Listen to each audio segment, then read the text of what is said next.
right, good morning, WRAZ fam. We are back with the second edition of WRAZ Radio. So I am your host, Mr. Skaggs, and joining me today are none other than Haven Netto, returning guest. Say hi, Haven. Hi.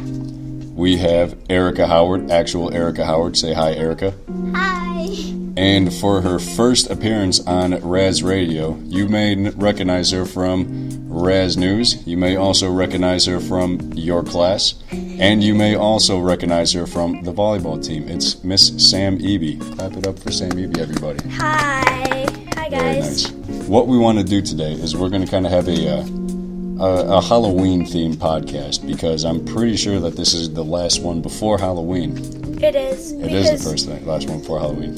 Halloween. Because we don't have school the next day. So. Exactly. We're going to jump right into the discussion, and we're going to give you some of the do's and don'ts of good Halloween costumes. So we all took a little bit of time. We came up with the best Halloween costumes that we can think of. So we're just going to kind of go, around the horn here. So we're going to start with Sam Eby. So what are a couple of your best Halloween costumes? The Addams Family. Okay, that might be a good one for a group, if you get a group of people. Like for a family. Hocus Pocus, which is one of my favorite movies. Mm-hmm. I've watched that about 3 times already. A dragon. There's also a sumo wrestler, like one of those big blow-up costumes. I want to go back to the dragon one, because my personal favorite costume, of all time, is those T-Rex that have the bouncy heads. Those are my favorite. Cool. I watch videos of those T-Rexes running around with their heads flopping around all day. That's my favorite. Okay, continue. Then there's a witch. Could be a witch. That's a classic. Yeah. You could also be a clown. Mm-hmm. My cousins were witches for Halloween. Hopefully they just only dressed like witches and they weren't actual witches. Yeah, that would be bad. And I think some of you guys would really like this one, a mermaid. A mermaid, there we go. Because a lot of kids like mermaids lately. My younger sister's best friend thought she was a mermaid for the first 12 years of her life, so she would really appreciate that one. So let's move right down. Next to Sam's left is Erica Howard. So, Erica Howard, what are your ideas for Halloween costumes? I only have one, so my friend Brianna's gonna be a scary nurse. A scary nurse, okay. So that's it. Here's a good pro tip for designing your own Halloween costume. If you don't know what to be, just think of any random object or person or occupation / job, and then just put the word scary or creepy in front of it, and there's your Halloween costume. Yes, like a haunted nurse. So let's think of, just looking at some of the objects we have in class. A scary chair. That could be pretty terrifying. Bread. There you go. Could be the moldy bread. There you go. All right, thank you, Erica. So let's move on. Haven. Directly next to Erica is Haven. Haven, what are your ideas? A lot. I see quite a few on it. Yeah, me too. A clown, Ghostbusters, whoopee cushion, scary nurse, pizza, Addams Family, unicorn, ninja, Care Bear, minion, vampire, mummy, and doctor. So I just want to briefly, before we blow past all of these, no pun intended, but whoopee cushion is probably the greatest idea for a costume that I've heard in a long time. I saw them at Meijer, and they're really funny. If anybody out there is dressing up as a whoopee cushion, or if you think that you have the best Halloween costume, what I want you to do is at Trunk or Treat tonight, get a picture of you and your buddies with the best Halloween costumes that you think that are out there. You can do this on Halloween too, but if you think that you have the best Halloween costumes, take a picture of it, send it into wraznews, and you might just get featured on the news once we return from Halloween. So we'll talk more about that on the news as we go. But yeah, definitely, if you have a great Halloween costume, get a couple pictures of it tonight at Trunk or Treat, and then send them into WRAZnews. We'll tell you how to do that later, and you might just get featured. So I would love to see some ideas. All right, so a couple last ideas for Halloween costumes that I have. Some that I've seen in the past and a couple that I've been. I'm not going to tell you which are which, but some really good ones. No pun intended, man. There's Halloween puns all over the place. Which is which? Okay, anyways. So, French toast. You've been French toast. I have not been French toast. Okay. But that is a great, I've seen that one, and that is a great Halloween costume. One I didn't hear on the list, but I see every Halloween.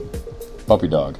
Oh, yeah, dog. Puppy dog's always a good My one. baby cousin's gonna be a puppy And spoiler alert, we might have a little talk / reading about dogs later on. Quickly to wrap up our discussion about Halloween costumes, I'm going to point at you in random order, and I want you to tell me on the spot the best Halloween costume you've ever worn. So whichever one comes to mind right away. So here we go. I'm going to point, blurt one out. Whether it's right or not, just blurt one out. I'm going to put you on the spot. And then I'll tell you mine at the end. 3, 2, 1. Erica Howard. An angel? An angel. Okay, there we go. Moving on. And 3, 2, 1. Sam Evie. My costume this year, Wednesday Addams. There we go. Very nice. Okay, and Haven Netto. Porky Pig. No. All right. Zombie machine football player. There we go. Okay, my best Halloween costume I've ever worn is when I was just a tiny little Mr. Skaggs. I was a bodybuilder, and I had balloons stuffed in my shirt, and I had a goatee drawn on my face. So that was and I had like one of those fake weight bars that you'd walk around with, and it said like 1,000 pounds on each side, but really it only weighed like 1. So I hope to see a lot of great Halloween costumes sent in, so that way we can feature some on WRAZ News. Again, make sure everybody has a whole lot of fun at Trunk or Treat tonight. Get some candy. Stay warm. It's going to be chilly.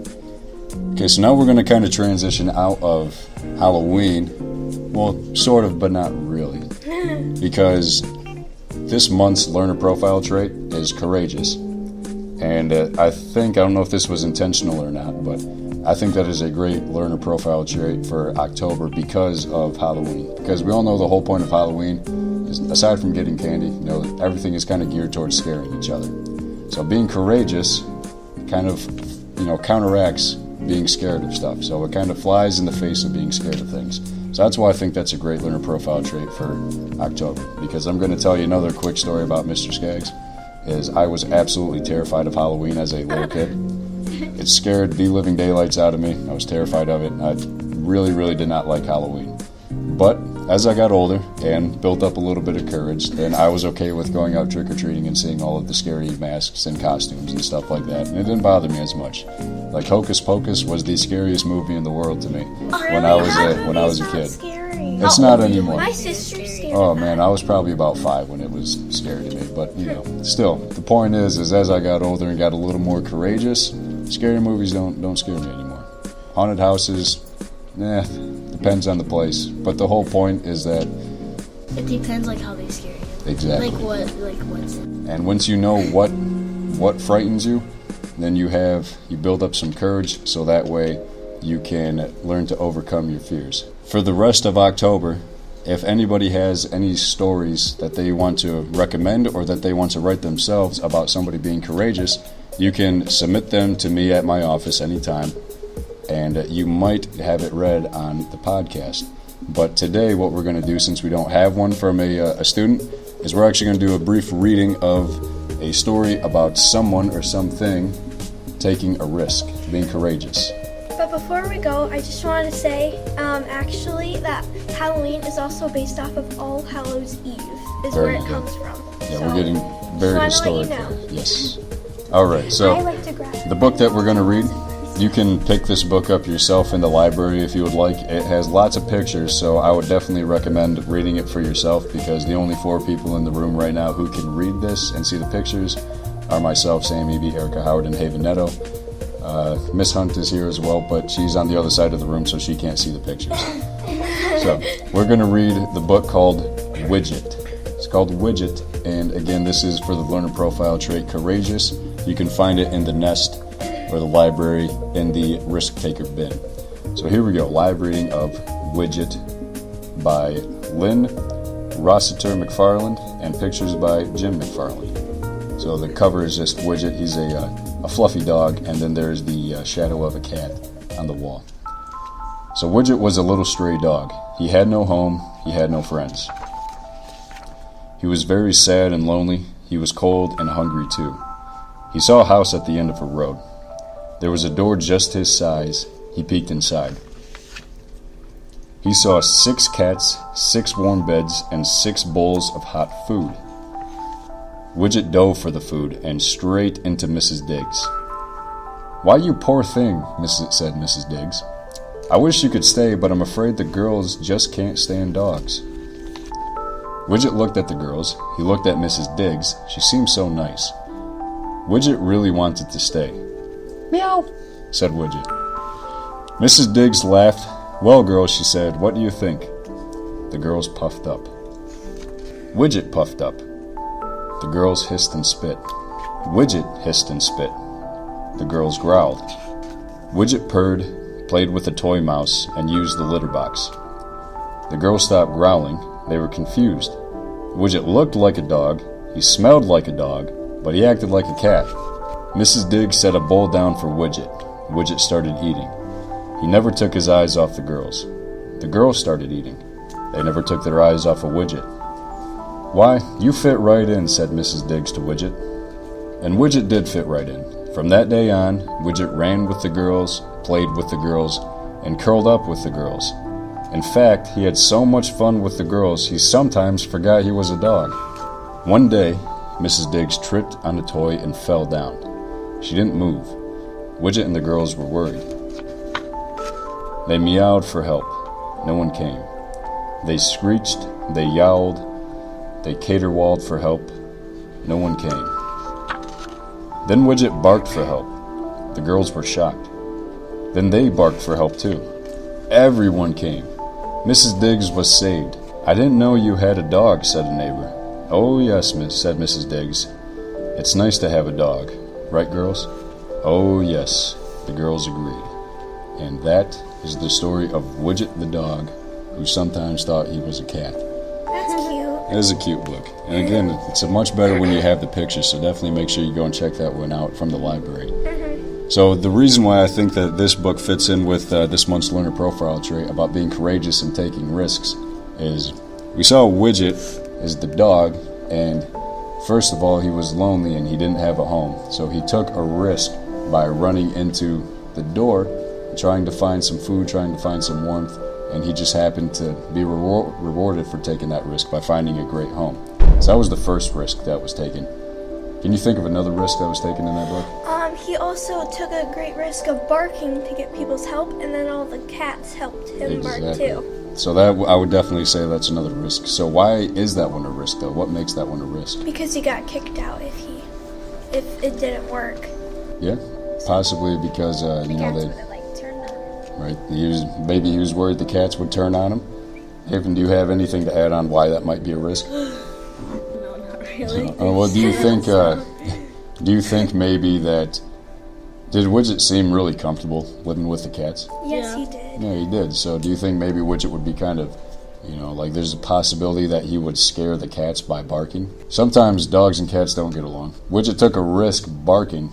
He might scare away his new friends, but he decided that it was worth that risk to try to get Mrs. Diggs some help. And then what ended up happening? He got rewarded. Yep, all the cats started barking too. He saved the lady. Exactly. So first he took a risk finding a new home, then he took another risk to save his new home, and it all worked out very well in the end. The important thing to note about taking risks is that he was very smart about the ones that he chose to be courageous on.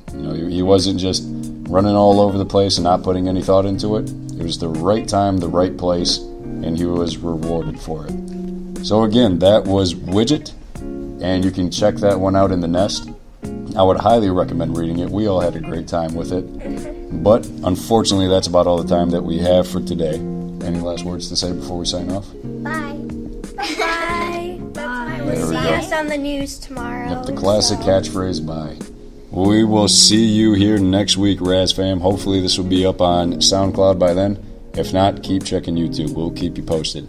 And Bye, Rose fam. adios. Bye.